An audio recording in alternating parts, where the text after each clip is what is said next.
just because I have a stretch of bad games doesn't mean that I'm still not a good player and I'm not going to have a good year. I think this year I got a little caught up in that, and I think this year it's easier to kind of go about things knowing that tomorrow's always going to be another day and you're always going to have another chance to succeed. Welcome to episode 368 of Alberta Dugout Stories, the podcast. I'm Joe McFarland. You're not hearing things. Yes, we are dropping this episode a couple of days earlier than usual because we know it's going to be a very busy couple of weeks. It all starts Thursday with the Canadian Baseball Hall of Fame and Museum unveiling its class of 2026. We're planning full coverage again this year, just like we did last year, which means we'll be aiming to have a new episode for you on Friday as well. Then on Thursday night, the rosters for the World Baseball Classic will be unveiled. We'll be taking a special look at the Baseball Canada contingent, and we'll be lining up some interviews on Friday to bring you another episode early next week. And if that weren't enough, the college baseball season's underway in some corners, so we'll have a special college baseball season preview with a trio of players who are named to our annual Dugout Stories All-College teams next week. And then it's off to MLB spring training as pitchers and catchers start reporting in just over a week's time. Baseball season, my friends, is almost here.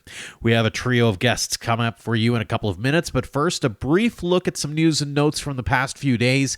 Speaking of college baseball, a real nice outing for Calgary's Tyson Kilbreath as his Arizona Christian University took on his old school, the UBC Thunderbirds, on Saturday.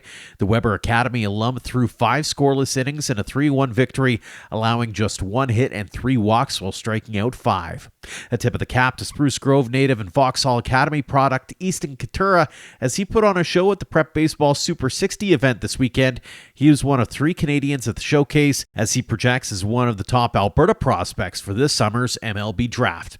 Big congratulations to St. Joe's Academy product and friend of the show Daryl Rodriguez as he's committed to Hutchinson Community College. The Baseball Alberta slugger won last fall's Canadian Future Showcase Home Run Derby.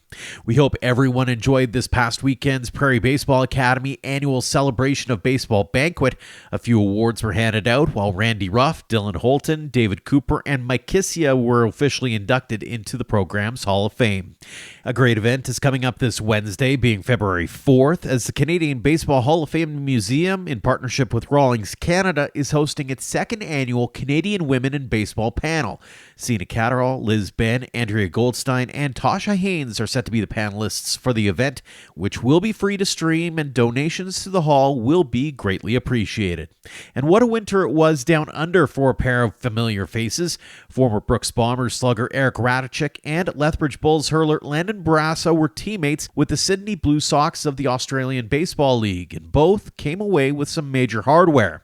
Radicek was named the league's MVP after hitting .336 with 7 home runs and 27 RBI in 38 games, while Barrasso was named the pitching champion after going 6-2 with a 2.31 ERA and 9 starts, leading the circuit in several categories. The Blue Sox came up just short in their bid for a championship, falling to the Adelaide Giants. On to this week's guests now, and after last week's chat with Steve Hildebrand of the Saskatoon Berries about some of the upgrades planned for next-gen patch at Cairns Field, we thought we'd check in with Tyler Hollick of the Okotoks Dawgs. The program is adding a new section to Siemens Stadium, has a new addition being built at Duvernay Fieldhouse, and oh yeah, there's that whole Road to Okotoks thing going on this summer, so there was no shortage of things to talk about, including a really interesting trip the 18U team is about to take, which will be highlighted by their first ever game against a pro team's prospects, the Milwaukee Brewers. Tyler, welcome back to the show. Thanks so much for joining us. Thanks for having me, Joe. Nothing like a road trip to get out of the snow and ice for spring training of all things, and you're bringing some young friends along for the ride as well. How excited are you for them to head down on that trip? Oh, it's going to be a blast. I mean, I think, the weather is what it is here and can be extremely unpredictable, and just even get outside in a practice or training session, never mind the trip that these kids will be going on, is going to be really special. I think it's going to set our season off on the right foot. And obviously we got a huge schedule ahead of us with, all 8 teams, but specifically with our older groups, preparing for the Road to Okotoks and some other major tournaments across the country. It's going to be a lot of fun. So yeah, we're really excited about it. The highlight of most of the year for a lot of these guys is that U.S. trip. They get to put themselves in front of a bunch of different arms, a bunch of different bats. They get to see potentially some of their future schools, that kind of thing. But there's a difference this time around. You have the Milwaukee Brewers prospects to be facing as well. Take us to the origin story on that one. How did that opportunity all come about? Yeah, so the whole trip kind of bookmarks the season with the beginning to the end with our college tour, our U.S. fall college tour. We went down and played 24 games, over half against Division One, highlighted by Oregon State and Utah and Gonzaga and everything. And then the kids all come back in the off season, train really hard, and we're trying to prepare as best we can for when we do get to get outside with the highest level competition that we can play. So we're taking a JUCO tour down through Utah and Arizona. We're actually going to take a bus this year. Previous years, taking a flight just because the trip was a little bit shorter, but we're extending that again this year. We're going to play the defending JUCO World Series champs at Salt Lake City, play Utah State Eastern, who's a very highly touted JUCO. They lost in the regionals last year to go to the World Series, and then do the whole JUCO tour down in Arizona, which is largely regarded as the best JUCO conference in the country. But yeah, highlighted right in the middle of that is we get to play the Milwaukee Brewers spring training group, and to say our guys are excited about it is an understatement. I mean, it's going to be obviously the competition, but just the experience for these guys. Not everybody in the world, not everybody in Dogs uniform gets to play professional baseball, and it's a complete bonus or extra in their career if they get to. So for them to cross this one off the bucket list at 15 to 18-year-olds is pretty special. But kind of all came about. The origin story is I frankly had really nothing to do with it. It was all John Arcandia, the managing director of this place, and he asked Jim Henderson, who is the newly appointed pitching director of the Milwaukee Brewers, and at the big league level, and been there for a number of years and had a successful big league career there. But asked him if this could be a possibility and make it happen with a pretty talented group. And him and Jimmy went back and forth and planned out the whole thing. And we get this amazing opportunity to highlight the kickoff of our year. It's going to be a lot of fun to watch. And hopefully our guys can slow down the game enough to showcase well. Mm-hmm. There's obviously a few different learnings off the field in particular. You mentioned Jim by name, but I mean, you've got these opportunities to catch the ears, catch the eyes of a Jim Henderson, or maybe some of the people within the organization or some of the schools. How cool is it to be able to give these young guys a chance to get some of that wisdom from the former and current and future pros as well? Well, I think that's the important piece of the whole Dogs program. Like without the heritage of it, without the alumni, and frankly, without the Calgary Dogs and that original group of players in 1996 with Jimmy and Vince and Emerson and Matt and Tanner Osborne and all these great Dogs, that kind of was like a trailblazer before there was a $30 million complex here in Okotoks that John built in 07. Like there would be no Okotoks Dawgs. So for it to come full circle and for Jimmy to be able to watch his team, whatever it is, 30 years later, compete against the highest level of professional baseball, the best players in the world, the team that now he coaches, I think is going to be a pretty cool full circle moment for him. And I mean, it's neat because I hope that he gets a chance to talk to the guys, and that he gets to hear, or our guys get to hear from one of the best coaches in the world, coaching at the highest level. And then we do know there's some major schools and scouts coming to watch our guys play. So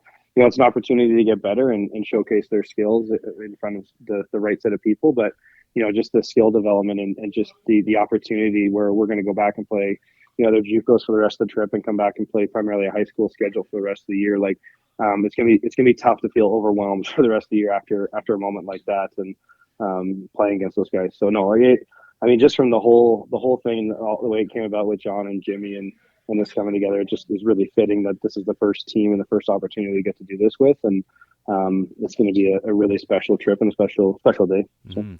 On the field, I always talk to the guys about, hey, you go down to Canadian Future Showcase as an example, or you play with the junior national team, and there's almost that realization that, hey, I can hang with these boys. How much of that kind of weighs in on this as well, as whether it be the Brewers prospects or whether it be some of these colleges, it's just that opportunity for players to have that light bulb go on and go, hey, I'm actually not that far away, or hey, I'm right there, or hey, I can hang with these guys. Yeah, I think that's why you want to be a Dog, and that's why the place was built and continues to be pushed forward, is to level up your game and develop yourself as a young man to be as prepared academically and athletically for college and professional baseball. So, our guys see it already on the college tour, and we're playing against some of the best amateur players in the world. Last year, our guys got to play the number one overall pick in Travis Bazana. And, for them to see that, they realize that, they get out of this little baseball bubble in Canada and they're not as good as they think they are, which is good because they get humbled at the right time in their career and they get back to the grind and they realize what level they want to get to. But at the same time, they understand and they see how close they are. They get a little bit more physical in the weight room. They polish up this part of the game. They refine this little mechanic. They continue to learn and grow, continue to get bats or innings under their belt. They are that close. And that's why we're seeing our guys, at a faster pace than ever, go to, some of the bigger schools in the country or find the perfect fit for them at the college level and some scholarship money. And then, what Timmy and Hartman and Poirier and, the guys recently have done and just kind of followed suit with the Micahs and the Tugboats and those guys and the Lloyds. It's knocking on the door of the big leagues and Justin Kings and stuff and Peters. Like, it's really cool to see, where they start at and the development happens and then where they ultimately end up in their career because of, the opportunities and the experience that they get when they're young. Mm-hmm. Let's talk about that 18U Black team for a second, because you've had some really, really good teams over the last few years, especially. What's made those groups so special in your eyes, and how good is the group that's going to be making the squad this year? Yeah, I think it's always competitive. I think that's a mandate. I don't think winning is everything, so to speak, but winning is a major part of, development, in our opinion. And this is something that, was instilled to us when I was even in the academy way back when, and I sure know it was with the original crew. But it is a big piece of what we do, and we want our guys to win at everything if they can, and play as a team and be good in the community and be respectful in the classroom and pursue, every aspect of life with a winning mentality. So, it's not just the 18U Black team, it's our red and our white team and down to 15U and 13U as well. But yeah, we put together some pretty good rosters, and I think the old iron sharpens iron old adage is really coming to fruition here, where our guys get after it. I have a ton of respect for a ton of programs across the country and a lot of great baseball people in our small Baseball Canada umbrella, but I love the work that we do, and I have a ton of confidence. Our guys are going 6 days a week. Their lifting is incredible. It's harder than anything I did in college or pro ball. And there's before school, after school, extra work, lifts. And, we got 8 to 12 coaches at practice every day that are refining these quality reps. And, I do think we have a really, really strong base of talent, but our guys get a lot better and they really push each other where, you might have somebody like an Eric Natchi from a couple of years ago, or a Timmy Piazantine, and he's pushing Eric to be the best player he can, and then all of a sudden, he graduates, and now you got Quincy Jenkins coming up behind Timmy, and now you got the Armitage kid, and the younger kids see that, and it just builds this culture that really breeds development. And the nice thing about our guys, we have a large program in terms of number of players and coaches and the college team, all these moving pieces, but they're all like-minded. We all want to try and be the best. We want to try and represent our last name and the Dogs brand the best we can, and continue to push to see what they can accomplish. And tell our guys all the time, like, be really selfish with your goals. Like, you guys earn it. A lot of you guys are, a portion of you guys are living away from home and with host families or whatever it may be, and move to Okotoks to be a part of the program and pursue their career at the highest level. And most of our guys are local, where they're sacrificing their evenings and weekends as a high school kid or junior high kid, pushing themselves to be those at that level. So, like, it's a big sacrifice to be part of the program, but you should have lofty goals with that too. And we're going to try and give them every resource we can out of the sky to accomplish that. So, no, I have a lot of confidence in our guys and the culture and the coaches that have set the precedent of practice every day. And that group is with high school baseball every year. There's going to be a ton of learning curves and a lot of things to go over. But in terms of physical tools, I think in all three phases of the game, hitting, pitching, and defense, I think we're going to be pretty solid from top to bottom. And there's some special individuals that are on that team or projected to make that team that are going to be a lot of fun to watch as they move throughout their career. Mm-hmm. You mentioned the resources piece, and a big part of that is the facilities. And I wanted to touch on this briefly because not only are you adding to Siemens Stadium with the new section right beside the berm, but you also have the expansion of the field house. How's that coming along, and what's it going to be inside when all is said and done and you're back moved in? I'll describe it as it's intentionally coming along. So it's been a little bit more methodical of a process than we had hoped originally, but I started with John and I don't know, 3-4 years ago, and wanting to provide more for our players and families and in the community, and had this idea to finish off or continue to expand the field house and kind of the sports complex phenomenon thing that the Dogs are. And we started with the weight room a year and a half ago, and it tripled the size of our weight room. We got all updated custom racking, all updated technology that's tracking bar speed and power output. And, it just gives us a ton of, resources and a platform for our guys to really maximize that part of the weight room. And Brendan Guthrie is our head of strength, and we had an ex-NHL strength coach the last 6 years, help them out this year. And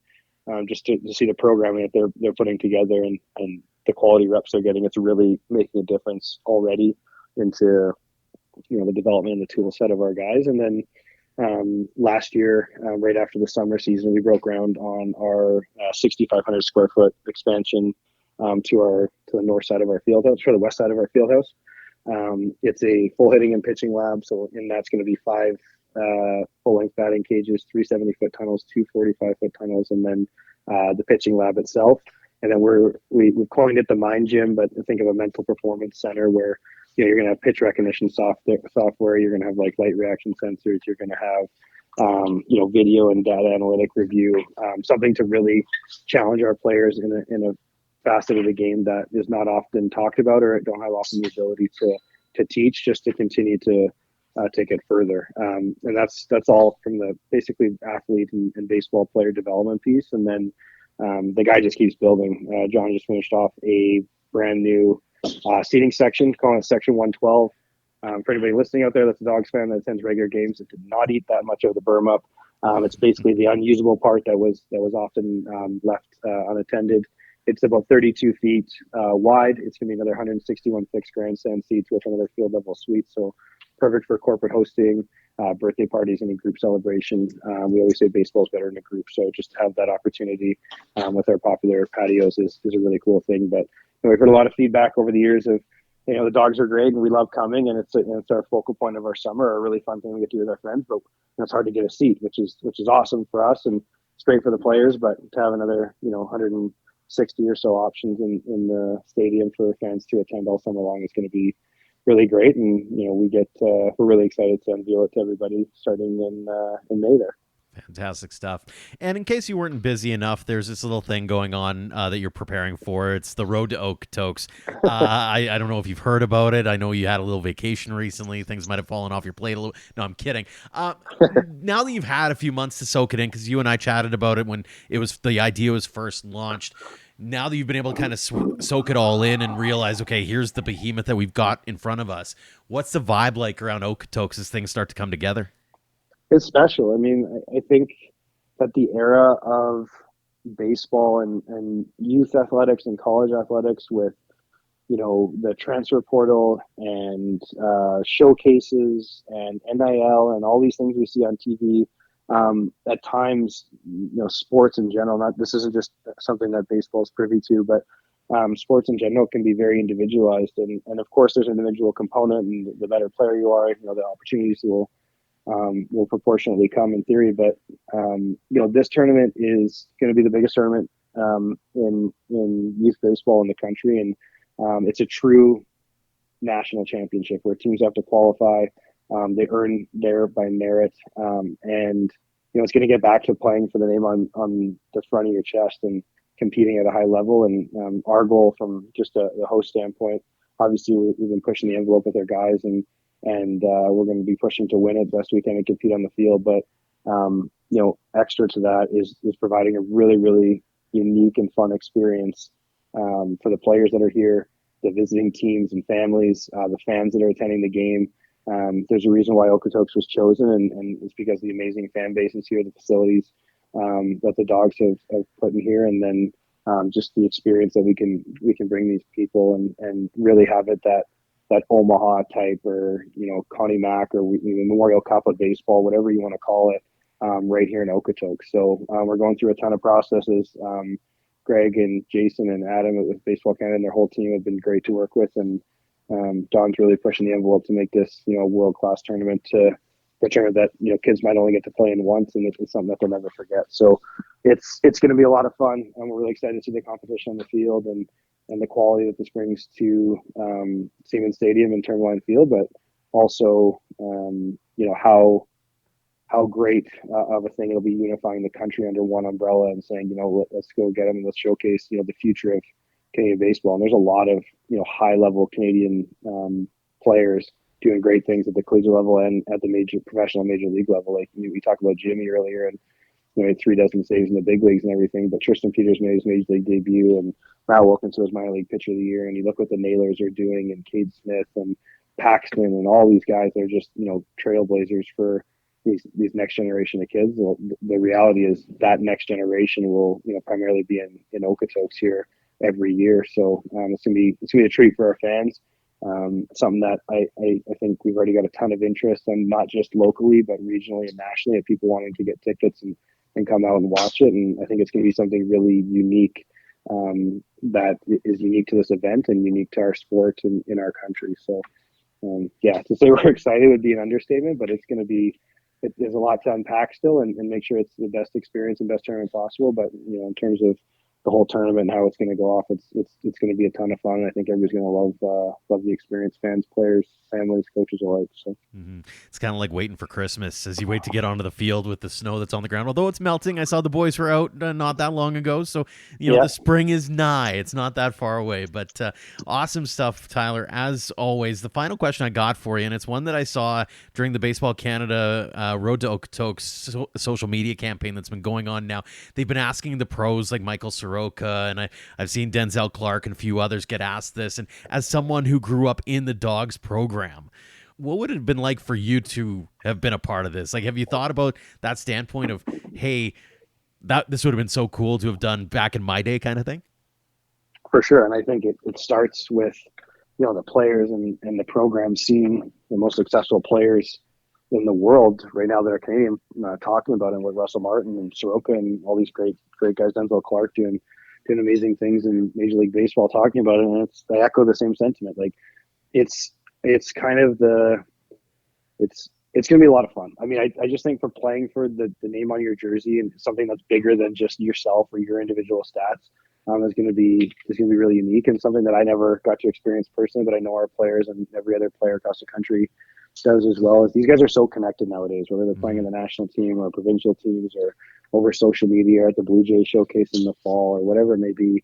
I think it's going to be competitive, and it's going to be a great tournament, and I think it's going to go off without a bang. But it's going to be really a celebration for everybody to see where the advancement of Canadian baseball and the Canadian baseball player has come, and let them all enjoy it and get to talk and hang out. And who knows, a lot of these guys are going to be college or professional teammates in the future, and it'll be another thing that they get to share stories with and about. But going back to my original crew, first of all, we got waxed by the current Dogs era, but it would be a lot of fun just playing for your teammates beside you and getting the opportunity to build up to this event in a true national qualifier, to have a true national champion. I think is something that there's been an appetite for a long time, and we're thankful that Baseball Canada and John were thinking this far enough in the future where this is a need, and this is something that there's a huge appetite for, that we're gonna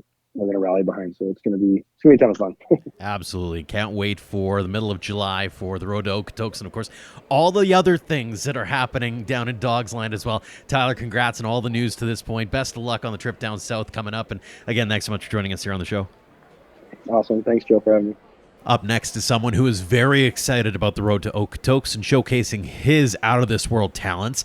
At one point last season, Baseball Observer said Riley Wolbeck was putting up video game-like numbers. The Black Gold 47 star was hitting over 500 for most of the season, smashing more than 25 home runs and had over 90 RBI. He was a force at Best of the West, then suited up with Dawgs Academy at the Ray Carter Cup. The 15-year-old Leduc product, who stands 6'4" and 195 pounds, is now with the Dawgs program and is hoping to keep his name at the top of everyone's mind this summer and beyond. Riley, thanks so much for joining us here on the show. Glad to be here. Thanks for having me. 2025 Baseball Alberta 15U AAA Player of the Year. You've had a couple of months to think about it, to soak it all in. How cool does it still sound even today? I mean, to be named the best player in the league is pretty surreal to me, and it's always been a goal since the start of the year, so actually being named is still surprising.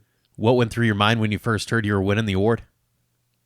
I just look back on all my coaches and teammates that helped me through the year and what got me to that spot to get me into that position to win the award. So I dedicate it to them the most. That's really kind of you. I mean, especially when you think about all the numbers that you put up over the year. When I was listening at the awards banquet, I'm just like, holy moly, where did this guy's power come from? One, and we'll get into that in a second. But what was working for you during the course of the season that made you absolutely go off and capture the attention of so many people?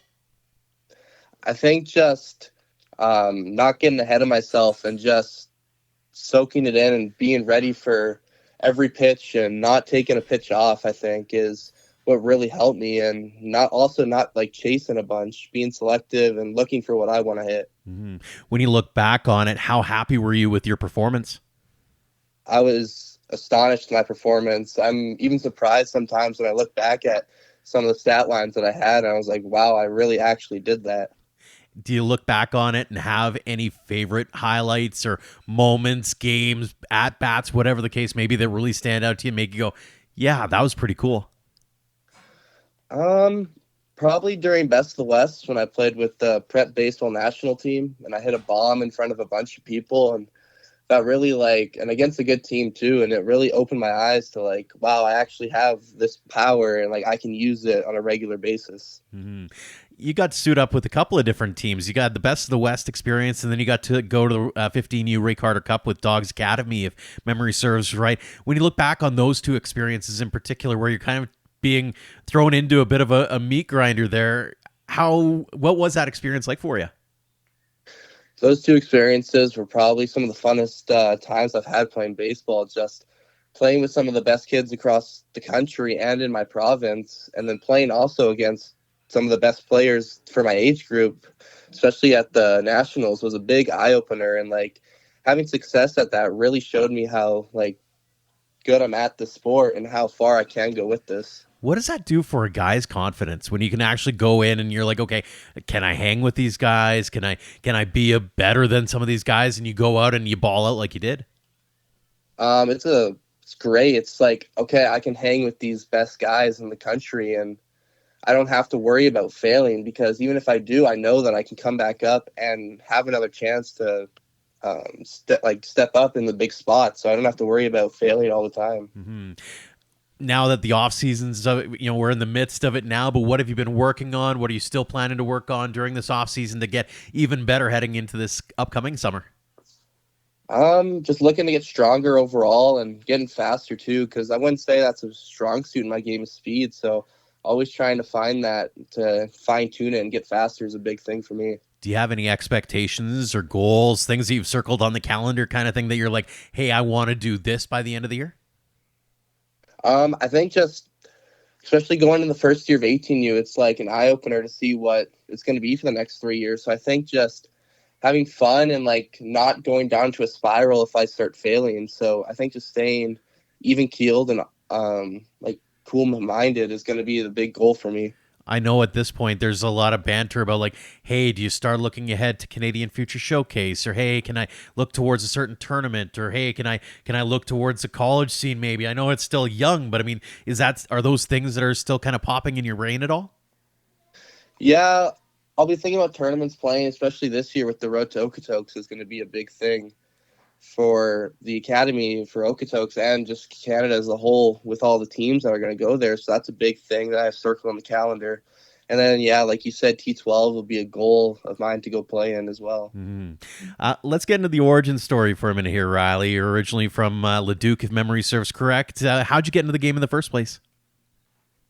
My parents, like my dad especially, played ball growing up, and it was always in my mom's side, even though she never played. But it's always been in the family. So at a young age, I was playing it, and I just fell in love with it. So I just continued with it. Was it all baseball all the time as you're a little kid, or were they putting you in different sports and seeing what stuck? At the start, I was playing basketball, just like a little bit of community basketball. And then I played 1 year of soccer, and then my two main sports for a while was baseball and basketball. And then just recently, before I came down to Okotoks, I only started playing high school sports like basketball and volleyball. And then I switched to baseball full time. So very cool. When you look back on the young career to this point, a lot of highlights, but is there one that comes to mind, whether it be, the 7U kind of situation, or maybe it was this past year that really stick out in your mind where you had to take that moment to step back and go, okay, this is pretty cool? Probably going to nationals this year was probably one of my biggest moments in my career so far. It's hanging with those and seeing what the top talent is at the age group for 15U was a big eye opener, and seeing that I can hang with them. So that was a big moment in my career. Absolutely. On the flip side, we all know baseball is a game of failure. What's that one hurdle or that one thing that you've had to overcome over your young career that you're really proud of that you were able to do? It's a tough question. I think especially being first year, 13U, 15U, being the young kid on the team, it's like I don't have to have too big of expectations, and performing. No one expects you to succeed, especially as a young player. So I think failing at those was a big part of who I am now. So I think overcoming those challenges as a first year and maybe not performing the way I wanted to, but then going into the off season the next year and improving was a big part of who I am. Mm-hmm, absolutely. A few fun ones before we let you go, Riley. First off, what's your walk-up tune? My walk-up tune this year was A-OK by Ty Vertices. It's right. Bryson Stott's walk-up song on the Phillies, and I like the vibe to it, so I chose it. Well, that kind of segues into my next question, which is, who's your baseball idol? Who's one guy that maybe you got a poster up on the wall, or is the guy that you're always watching YouTube clips on, or you have to tune into the games for? I mean, the obvious choice is Vladdy, just because he's on the Jays, but I also like to watch Bryce Harper, too, just that left-handed swing. I sometimes put my game around him just because I feel that we can be and are similar players in a way.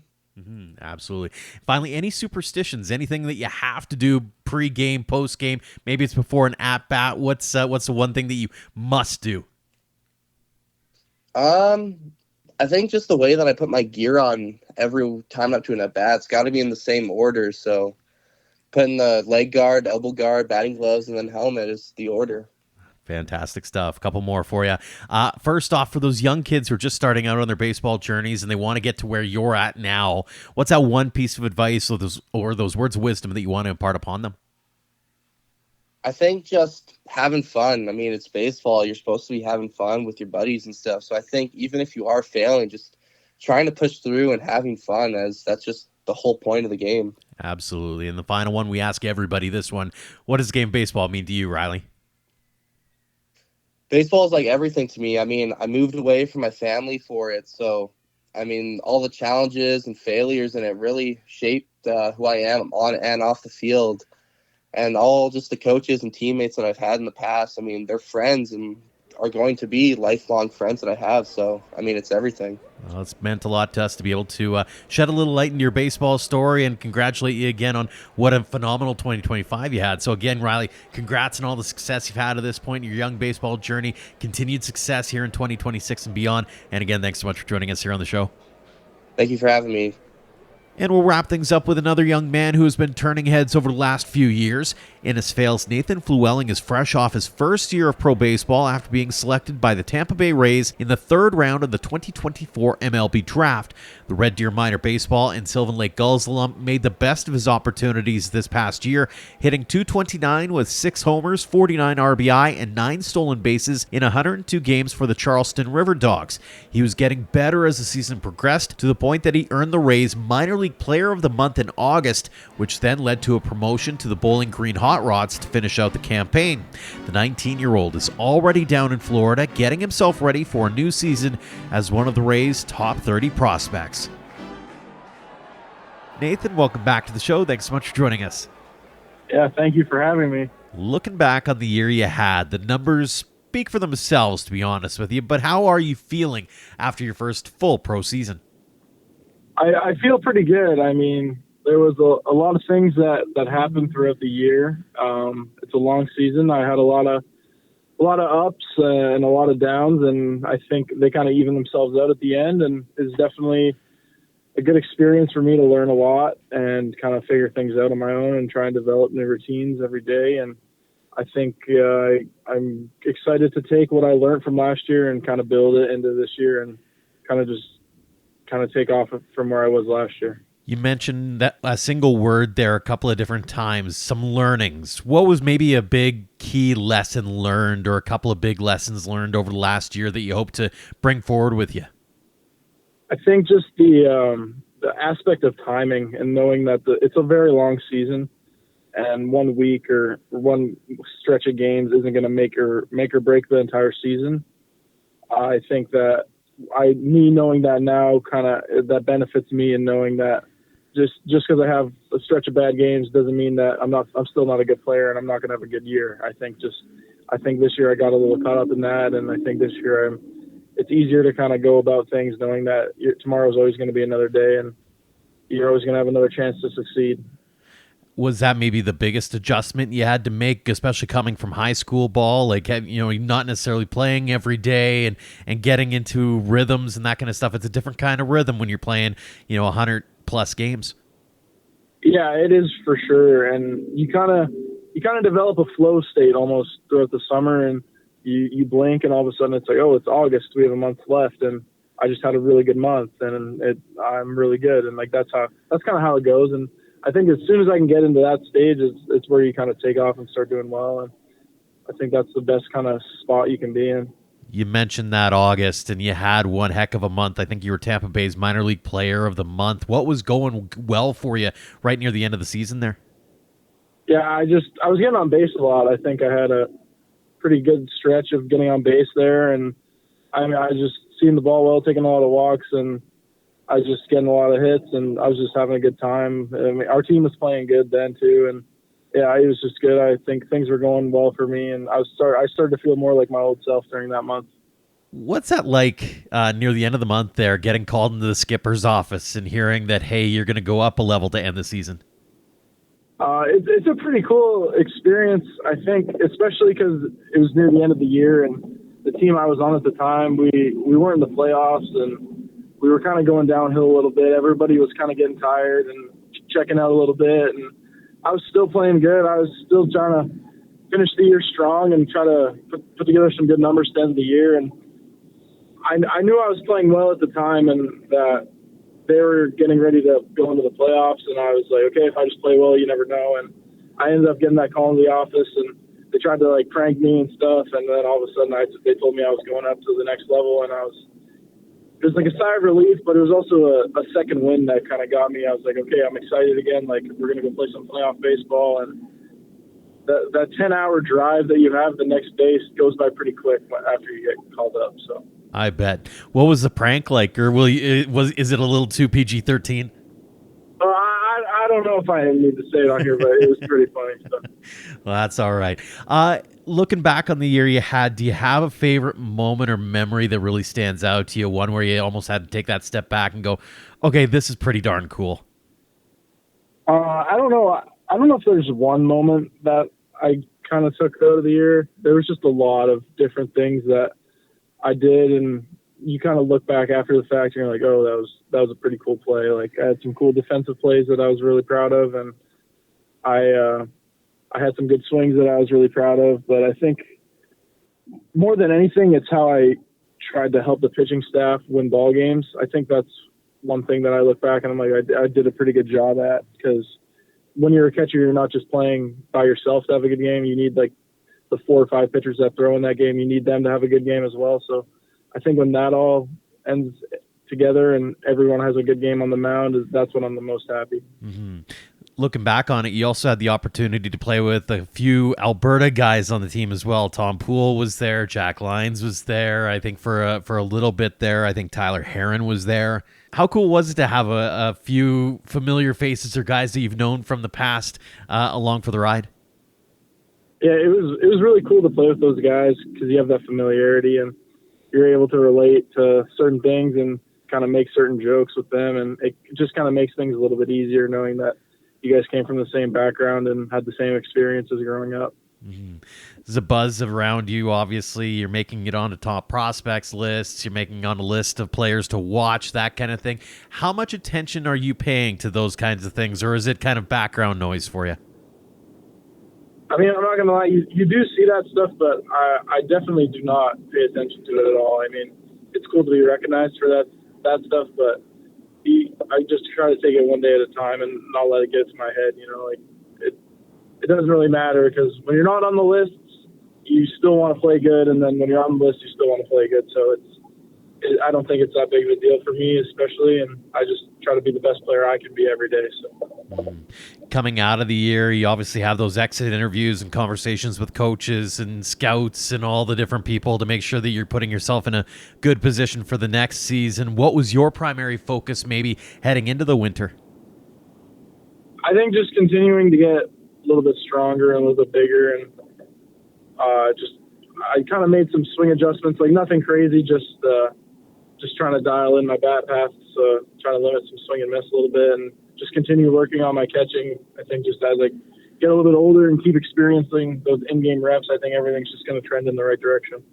As somebody who's behind the plate and getting to see a variety of different arms, how different is it seeing different guys, different velocities, different movement? Like, was it fairly easy to adjust to not just pro ball, but in the end, especially going from single A to high A?